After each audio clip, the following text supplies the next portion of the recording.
Today it's all about the tush.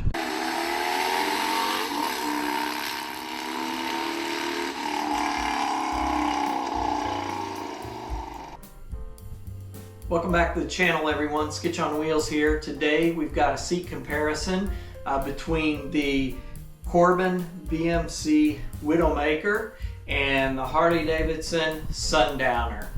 Teresa and I are going to be doing some long distance riding, or what I consider long distance for us anyway, about 7-8 hours in a day of riding.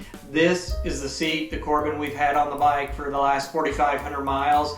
Perfect for me, but this seat back here is not the best for Teresa. So I'm going to test out this Harley Davidson Sundowner.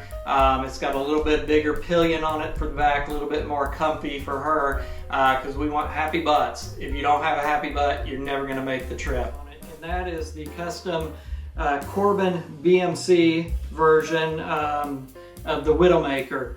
It's a high-end custom seat. You're usually going to put about $800 to $1,200 into this seat.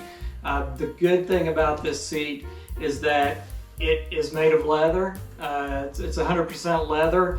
It also has a gripper pattern on it. It puts me in a position about 2 inches farther back than what the Harley Davidson Sundowner seat does. A lot of different things with the Corbin Widowmaker. You can get custom colors in your embroidery here. All this leather through here can be made a different color. It really can be 100 different colors of the seat to match the bike you have. This seat speaks quality. You can feel it, you can see it. It's a great fit on the Lowrider S. I've enjoyed every minute I've had this seat. However, T has not enjoyed every minute she's sat on the Lowrider S when we've traveled with this seat. So now what we have is the Harley Davidson Sundowner seat. I'm pretty sure it's imitation leather. You can pick one of these up for $350 off of the Harley website. Is it a bad seat? No. I mean, the quality is there. It's not the same quality as what the Corbin seat is, but a lot of people ride these seats. That being said, there's a lot of them for sale too. So I was able to pick this seat up for $250 as a good investment, just to see if it would help with our long distance traveling and if this is the answer for that. This is the only color you get it in. The way it sits here is the way you're going to see it. There's nothing custom about it that you can do. Harley cranks these seats out. They make them for all different models. This one for the Lowrider S. It's surprising that how big this seat is. So if you look at the Corbin Widowmaker, we've got a pillion seat of about 9.5 inches depth and about 9 inches width. Now the rider's seat is about 17 inches depth, and the width is about 14 inches at its widest, but if you notice, it's at the front to middle section of the seat versus the Sundowner that was wider, but it's wider back up through the back. So totally different ways of treating the rider, and that's where I feel like I move forward in the seat on the Sundowner because it's skinnier up front. For the Harley Davidson Sundowner, we've got a depth for the pillion of 12 inches exactly.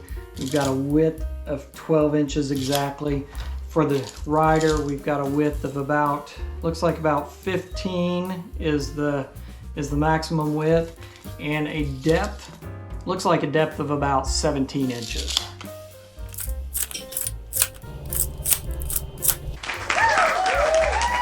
All right, it's time to go test these seats out, put some miles on them. Teresa's opinion is kind of what counts on the long distance ride, so we're gonna ride together and see which one's the best seat for her. You ready to ride? Ready, let's go. Boy, it's warm out today, isn't it? It is really warm.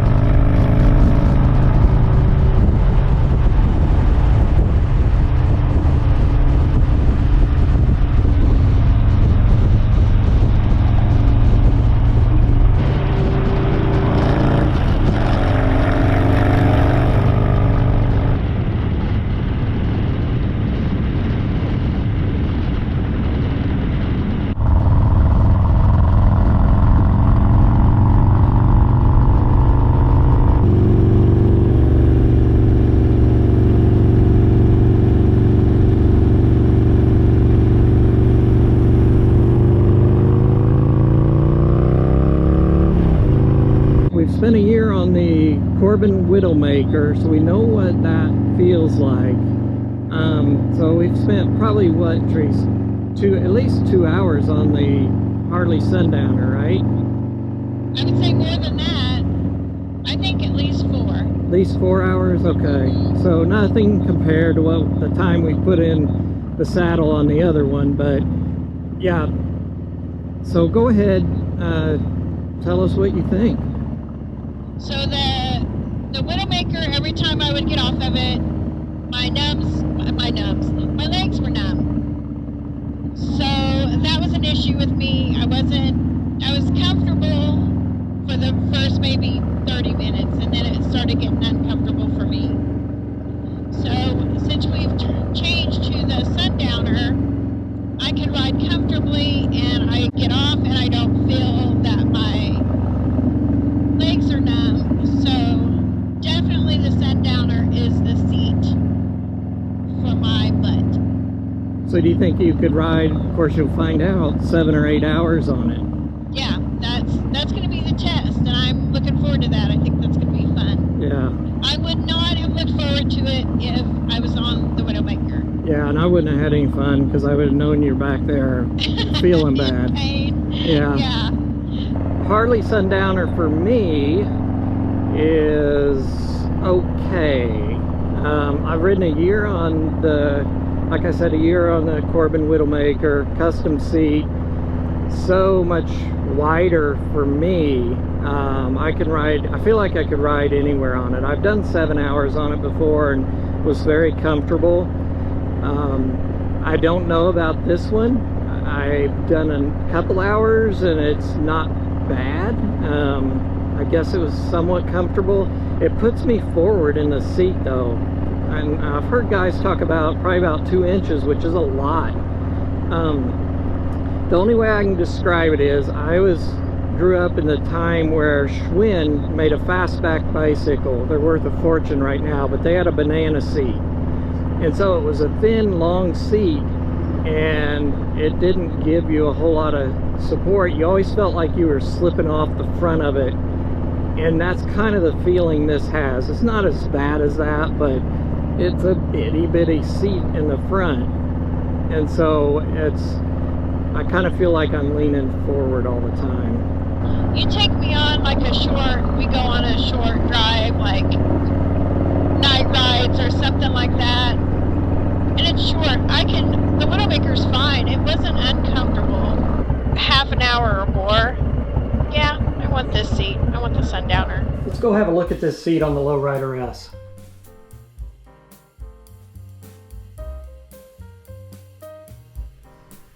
There you have it, the Harley Davidson Sundowner seat on the 2020 Lowrider S. Boy, is that an ugly seat. I say that because I've seen plenty of these lowriders with Sundowner seat, and without the bags and the fairing, it is an ugly seat. It's just oversized for the bike. It just doesn't work. I will say, with the backrest, with the pannier bags, and with the fairing on this bike, it isn't that bad, okay? I could tolerate it. It's not a crazy bad look. But you could see it is a wide seat. Super wide on the bike for a passenger.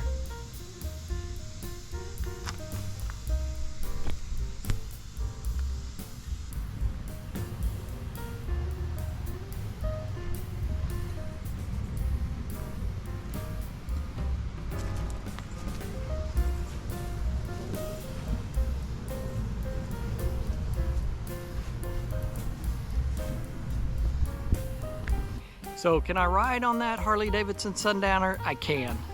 Favorite? Not my favorite because of the look. All right, the look and the feel is a little bit different than what I like to ride, my style of riding, but I could tolerate it. It doesn't look horrible. This is where it's really thin. That's where it seems to be thin, or it just kind of pushes you forward. But as far as looking at the passenger pad for a Lowrider S, That's about as good as you get. Well, let's take a look and see what the Corbin Widowmaker looks like.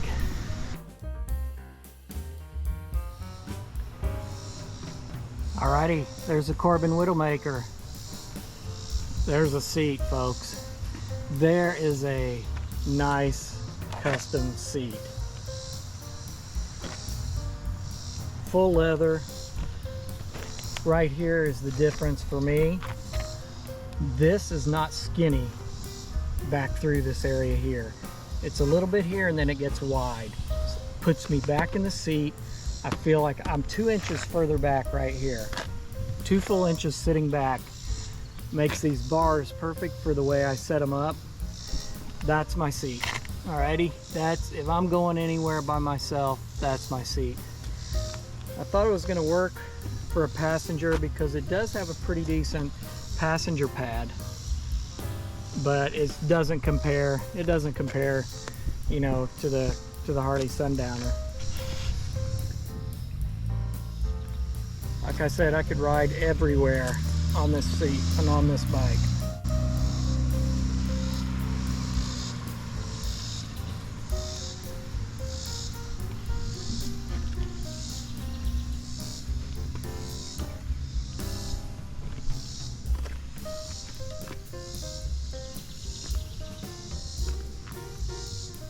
The side profile is just so much nicer and appealing to look at, and for myself it's comfortable. Everybody says Corbin seats are hard as a rock, and they are when you first get them, but you put 1,000 miles on them and they fit you. They become a little bit softer, but I don't think soft is always the answer. So one last comparison of these two seats together. Very different seats. To me, they serve different purposes. Price, definitely giving this to the Harley Sundowner. Quite a bit less expensive. You can come in at around 350 bucks on this seat. This one's going to cost you a minimum of $800, and once you start doing a little bit to it, it could be as much as $1,200. Quality. Well, we all know that the way I've been talking about the quality of the Corbin seat, it's just second to none, the craftsmanship. This by far is the best quality seat. Doesn't mean that Harley Davidson doesn't make a good seat, but quality has to go to the Corbin seat. Now let's talk about style. The Corbin seat has tons of style. I mean, it looks great on the lowrider. It fits it perfectly. I'm not bashing Harley's seat. It serves its purpose. We're going to ride it. And lastly, and maybe the most important thing, is comfort.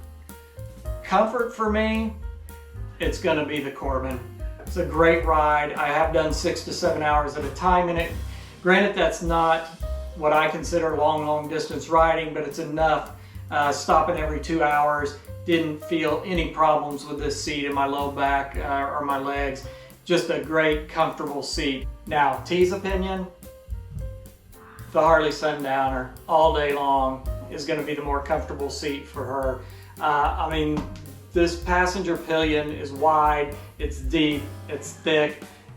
It's almost like there is a touring saddle on a lowrider bike, and quite frankly, it looks like it. But her butt's going to be a lot happier, and that's what we want. This is our long distance touring seat that we're going to use. So, should I have 2 seats? Absolutely should have 2 seats. Otherwise, I'm having 2 bikes. It's a lot cheaper to buy a $350 seat when I'm taking a passenger than to go out and spend $20,000 on a Honda Goldwing. So, best of both worlds with these seats. I'm picking the Corbin Widowmaker for my single trips, and Teresa will pick the Harley Sundowner for her trips. Hope this gave you some good information.